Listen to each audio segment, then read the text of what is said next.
Hello guys, जय Hind, Vande Mataram. Welcome to my YouTube channel study education 85। इस परिवार में आपका स्वागत एवं अभिनंदन करते हैं। तो जैसा कि आपको बता देना चाहते हैं कि भारत के तटवर्ती राज्यों के संदर्भ में आज तीसरा वीडियो आपके सामने लेकर प्रस्तुत हो रहे हैं। इसके पहले दो वीडियो आपको दे चुके हैं, जो कि एक वीडियो गुजरात से संबंधित था, दूसरा वीडियो महाराष्ट्र से संबंधित है, तीसरा वीडियो आज उसी क्रम में, जो कि पश्चिमी घाट पर स्थित एक तटवर्ती राज्य है जिसका नाम गोवा है। क्षेत्रफल की दृष्टि से यह भारत का सबसे छोटा राज्य है। क्षेत्रफल की दृष्टि से भारत का सबसे छोटा राज्य है। इसी के विषय में हम अध्ययन करेंगे। तो महाराष्ट्र के विषय में बता चुके थे और गुजरात के विषय में बता चुके हैं। तो आज एक छोटा सा स्टेट है आपका, जो कि क्या नाम है, गोवा। गोवा के संदर्भ में बहुत सारे क्वेश्चन बनते हैं, जैसे गोवा पे सबसे कौन कौन राजवंशों ने राज्य किया, या गोवा अंततः किस बड़े साम्राज्य से स्वतंत्र हुआ और कब स्वतंत्र हुआ, तथा भारतीय संविधान में उसको किस क्रम के राज्य का दर्जा मिला, तथा तो भारतीय दृष्टिकोण से उसे राज्य का दर्जा कब प्रदान किया गया। तो इसी के संदर्भ में ये वीडियो स्टार्ट करते हैं। यदि इस वीडियो को देखने से पहले यदि हमारे चैनल को सब्सक्राइब न किया, सब्सक्राइब कर लें और इस परिवार का हिस्सा बन जाइए। टाइम वेस्ट न करते हुए चलिए शुरू करते हैं। तो जैसा गोवा, अगर पूछेगा गोवा कुल भारतीय भौगोलिक दृष्टि से अगर पूछा जाए तो किस तट पर स्थित है, पश्चिमी घाट पर।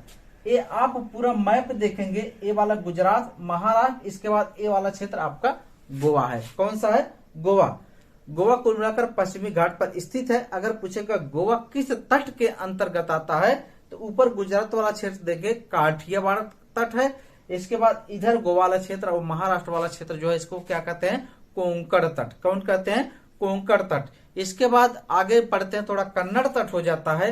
इसके बाद आते हैं जैसे केरल में मालाबार तट। ध्यान रखें, इन तटों को विशेष ध्यान रखना है। और गोवा में जो आप ये वाला क्षेत्र देख रहे हैं, गोवा की राजधानी क्या है, पणजी। गोवा की राजधानी क्या है, पणजी है। पूछेगा पणजी जो राजधानी है किस नदी के तट पर स्थित है, तो आपका उत्तर होगा मांडवी नदी के तट पर। गोवा की राजधानी पणजी किस नदी के तट पर स्थित है, तो मांडवी नदी के तट पर स्थित है। विशेष ध्यान रखना है। इसके बाद क्वेश्चन आपका बन सकता है, गोवा गोवा का सबसे बड़ा शहर है, कौन सा है, गोवा का सबसे बड़ा शहर है Vasco D gamma. Vasco D gamma.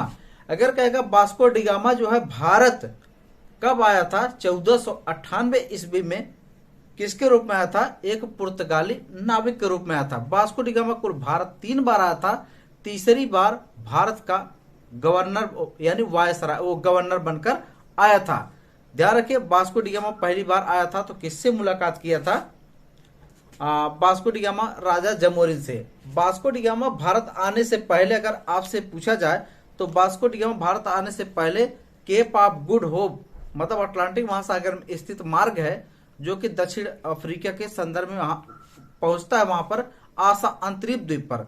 जब आशा अंतरिक्ष द्वीप पर पहुंचा, उसकी मुलाकात वहां पर गुजरात के एक व्यापारी थे, क्या नाम था, अब्दुल मलिक, उनसे मुलाकात होती है। इसके बाद वास्को डी गामा वहां से कहां पहुंचता है, केरल के कालीकट तट पर। केरल के कालीकट बंदरगाह पर पहुंचता है और मालाबार तट पर पहुंचता है।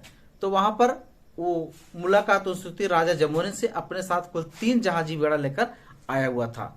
इसके बाद जाते वक्त कुछ जो भी खर्च हुआ सब काट कर यहां से मसाले ले गया था, वहां पर बेचा तो उसका लगभग 60 गुना मुनाफा आया था। तो ज्यादा इसको लेनदेन बनेंगे। इसके बाद पुर्तगाली में कौन पहले, सबसे पहले वास्को डी गामा आता है। तो इसके विषय में थोड़ा और तथ्यात्मक जानकारी आपको बता देना चाहते हैं। तो अगर पूछेगा गोवा के संदर्भ में सबसे पहले गोवा पर मौर्य वंशों का अधिकार था। किसका, मौर्य वंश का अधिकार था। अगर पूछेगा मौर्य वंश की नींव किसने डाली थी, चंद्रगुप्त प्रथम ने। कौन डाली थी, चंद्रगुप्त मौर्य ने। और मौर्य वंश का अंतिम राजा कौन था, मौर्य वंश का अंतिम राजा बृहद्रथ था। बृहद्रथ की हत्या पुष्यमित्र शुंग ने की थी। पुष्यमित्र शुंग ने किसकी, शुंग वंश की नींव डाली थी। ध्यान रखिए। तो सबसे पहले कौन वंश था, मौर्य वंश का अधिकार था किस पर, गोवा पर। ध्यान रखिए। इसके बाद गोवा के संदर्भ में और रुचिकर जानकारी आपको बता दें, जो मौर्य वंश थे, मौर्य वंश में सबसे प्रतापी राजा जो थे चंद्रगुप्त मौर्य करके था। इसके बाद और भी प्रतापी आए थे, क्या नाम उनका, अशोक, सम्राट अशोक आते हैं। सम्राट अशोक भी काफी महान थे। राजा बृहद्रथ भी करके आते हैं। कई तरीके के इसमें राजा आते हैं। तो चलिए, मौर्य काफी बड़ा वंशज था। इसके बाद उसमें अगला वंशज आता है इस पर चालुक्य वंश। कौन? वातापी के चालुक्य का नाम सुने होंगे। तो चालुक्य वंश किस पर अधिकार करते हैं? गोवा पर। पहला मौर्य वंश, दूसरा चालुक्य वंश, तीसरा दिल्ली सल्तनत। दिल्ली सल्तनत इस पर पूरा अधिकार करता है। दिल्ली सल्तनत को भगाने का काम करते हैं विजयनगर। विजयनगर के शासक हरिहर प्रथम दिल्ली सल्तनत को यहां से हटाने का काम करते हैं। इसके बाद अगला आता है पुर्तगाली। 1510 में पुर्तगाली वायसराय, पुर्तगाली वायसराय ने इस पर यूसुफ आदिल शाह को हराकर पूरी तरीके से क्या कर दिया, उसको क्या नाम, इसको गोवा को अपने अधिकार क्षेत्र में ले लिया। अधिकार क्षेत्र में ले लिया। इसके बाद कई तरीके के इस पर नीति किए। अंततः इसके लिए कई अभियान चला गया, कई अभियान के संदर्भ में। लेकिन जैसे आपका कुकली विद्रोह चलाया गया, वहां के गोवा के लोगों द्वारा कुकली विद्रोह चलाया गया। इसके बाद पिंटो विद्रोह चलाया गया। ये दोनों किसके, ये सारे विद्रोह किसके खिलाफ थे? पुर्तगालियों के खिलाफ थे। क्योंकि पुर्तगाली बस्तियां जो गोवा के क्षेत्रों में बना ली थी, उस पुर्तगाली बस्तियों के साथ साथ वहां पर वैवाहिक संबंध के माध्यम से हमारे भूभागों पर अधिकार करने का प्रयास कर रहे थे। ये काफी मामला जटिल होता गया। भारत स्वतंत्र हो गया, लेकिन फिर भी गोवा आजाद नहीं हुआ। गोवा कब आजाद होता है? 19, वो डेट है, गोवा आजाद हुआ 19 दिसंबर 1961 को गोवा आजाद हुआ। उसी दिन से गोवा मुक्ति दिवस मनाया जाता है। लेकिन अगर पूछेगा भारतीय संवैधानिक दृष्टिकोण से 30 मई कब की घटना है? 30 मई 1987 को। 30 मई 1987 को इसको 28वें राज्य के रूप में दर्जा प्रदान कर दिया गया। ध्यान रखिए, भारत का सबसे क्षेत्रफल के दृष्टि से सबसे छोटा राज्य किस क्रम का? 28वें क्रम का। कब बना? 30 मई 1987। वो घटना कब की है? 30 मई 1987 को इसको राज्य का दर्जा प्रदान कर दिया गया। तो राज्य का दर्जा प्रदान कर दिया गया। तो राज्य के मानदंड के अनुसार अगर पूछेगा इसके राज्य की खेल क्या है, तो राज्य की खेल इसको कौन माना गया? हॉकी माना गया। इसके बाद इसको पूछेगा राजकीय वृक्ष क्या है? राजकीय वृक्ष क्या है? क्या नाम है इसका? टर्नियालिया। क्या नाम है? टर्नियालिया। इसके बाद राजकीय पुष्प पूछे रेड जैस्मिन।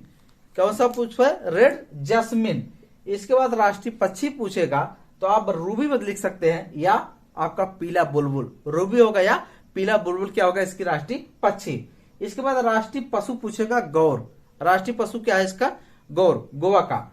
इसके बाद पूछा गोवा में विधानसभा की कुल कितनी सीटें हैं? तो विधानसभा की कुल 40 सीटें हैं, जबकि लोकसभा की 2 सीटें हैं और राज्यसभा की 1 सीटें हैं। और कुल जिले गोवा में कितने? 2 हैं। कितने जिले हैं? कुल 2 जिले हैं। गोवा की भाषा कौन सी है? गोवा की भाषा कोंकणी है। कुछ क्षेत्रों में महाराष्ट्री भी बोली जाती है। ध्यान रखें। इसके बाद सीमावर्ती राज्य। गोवा कुल 2 राज्यों से सीमा लगाता है। एक महाराष्ट्र लगाता है। आप ये देखेंगे ये पूरा वाला महाराष्ट्र क्षेत्र है, गोवा से सटा हुआ है। दूसरा ये वाला क्षेत्र क्या है? कर्नाटक। महाराष्ट्र से सटा हुआ है और कर्नाटक में से सटा हुआ है। गोवा का सबसे बड़ा बंदरगाह जो है, क्या नाम है? मर्मागुआ, जो कि भारत के 13 बड़े बंदरगाहों में शामिल है मर्मागुआ। इसके बाद आगे थे सीमावर्ती राज्य बता दिए। गोवा के प्रमुख नृत्य को विषय में ध्यान रखना, यहां से क्वेश्चन बनते हैं। तो गोवा के प्रमुख नृत्य क्या है? मांडी है, टकनी है और झगोर। ये गोवा के 3 प्रमुख नृत्य है, आपको विशेष ध्यान रखना है। तो गोवा में बता दिए राज्यसभा की 1 सीटें हैं। इसके बाद गोवा का उच्च न्यायालय जो है, गोवा का स्वयं का उच्च न्यायालय नहीं है, यह बॉम्बे उच्च न्यायालय से संबंधित है। तो इसके पहले हम एक क्वेश्चन आपसे पूछना चाहते हैं कल वाली क्लास में कि जैसे गोवा, गुजरात और महाराष्ट्र किस से अलग हुए और किस देश से और किस प्रेसिडेंसी से अलग हुए, इसका उत्तर आप कमेंट्स में हमको बताएंगे। चलिए, एक चीज और क्वेश्चन आपसे पूछेगा, जैसे गोवा जब स्ट्रगल चल रहा था, गोवा जिस समय मुक्त हुआ, गोवा जिस समय आजाद हुआ, उस समय भारत के राष्ट्रपति और प्रधानमंत्री कौन थे, या किस प्रधानमंत्री के कार्यकाल में या किस राष्ट्रपति के कार्यकाल में गोवा को स्वतंत्रता प्राप्त हुई, किससे, पुर्तगालियों से। तो उस समय अगर पूछेगा प्रधानमंत्री कौन थे, वीके कृष्णा थे, वीके कृष्णा थे। जबकि राष्ट्रपति कौन थे, डॉक्टर राजेंद्र प्रसाद। ध्यान रखिए, इतना क्वेश्चन आपको गोवा के संदर्भ में विशेष जानना है, बाकी अन्य जानना तो आप और भी उसमें पढ़िए, लेकिन एक वनडे एग्जाम की दृष्टि से इतना क्वेश्चन बहुत ही महत्वपूर्ण है। ध्यान रखिए। तो मरमा क्या नाम, मुरगांव द्वीप है। गोवा में कौन सा है, मुरगांव द्वीप है, जो कि अरब सागर में स्थित है, ये भी याद रखना है। गोवा का सबसे बड़ा शहर कौन सा है, वास्को द गामा शहर है। अगर पूछेगा गोवा का साक्षरता दर कितना है, गोवा का साक्षरता दर कितना है, 87.7%, जबकि गोवा का लिंगानुपात कितना, 977 पे प्रति 1000, 977 पे प्रति 1000, यानी 23 लोगों को बिना शादीशुदा जीवन बिताना पड़ता है। ध्यान रखिए। इसके बाद पूछेगा गोवा के राज्यपाल, गोवा के प्रथम राज्यपाल कौन हुआ करते थे, गोवा के प्रथम राज्यपाल थे केपी कैडिथ। कौन थे, केपी कैडिथ। जबकि वर्तमान राज्यपाल कौन है, एसपी श्रीधरन। वर्तमान राज्यपाल कौन से, एसपी श्रीधरन। इसके बाद गोवा के मुख्यमंत्री, प्रथम मुख्यमंत्री पूछेगा कौन हो जाएंगे, दयानंद वाडोकर, दयानंद वाडोकर। जबकि अगर पूछेगा करंट, वर्तमान मुख्यमंत्री कौन है, प्रमोद सावंत। कौन है, प्रमोद सावंत। गोवा के विषय में इससे ज्यादा आपको जानने की जरूरत नहीं है, लेकिन इतने घटना को आपको विशेष याद रखना पड़ेगा। तो वीडियो को इसी पर रोकते हैं। आज के लिए बस इतना ही। धन्यवाद। Best of luck. आपका दिन शुभ हो।